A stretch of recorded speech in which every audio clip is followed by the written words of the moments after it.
عبد الرحمن کہتے ہیں کہ ایک مرتبہ میں حضرت عائشہ صدیقہ رضی اللہ تعالی عنہا کی خدمت میں حاضر ہوا تو انہوں نے حدیث بیان کرتے ہوئے فرمایا کہ نبی صلی اللہ علیہ وآلہ وسلم بعض اوقات صبح کے وقت جنبی ہوتے تو غسل فرماتے اور مسجد کی طرف چل پڑتے۔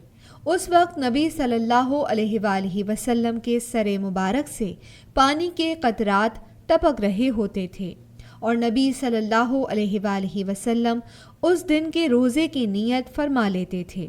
میں نے مروان بن حکم کو یہ حدیث سنائی تو اس نے مجھ سے کہا کہ حضرت عائشہ کی یہ حدیث حضرت ابو ہریرہ رضی اللہ تعالی عنہ کو سنا کراؤ۔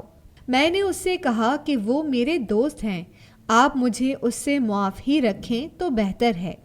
اس نے کہا کہ میں تمہیں قسم دیتا ہوں کہ تم ان کے پاس ضرور جاؤ۔ چنانچہ میں اور مروان حضرت ابو ہریرہ رضی اللہ تعالی عنہ کی طرف روانہ ہو گئے اور انہیں یہ حدیث سنائی تو انہوں نے فرمایا کہ حضرت عائشہ رضی اللہ تعالی عنہا نبی صلی اللہ علیہ وآلہ وسلم کے متعلق زیادہ جانتی ہیں۔ مسند احمد حدیث نمبر 23584۔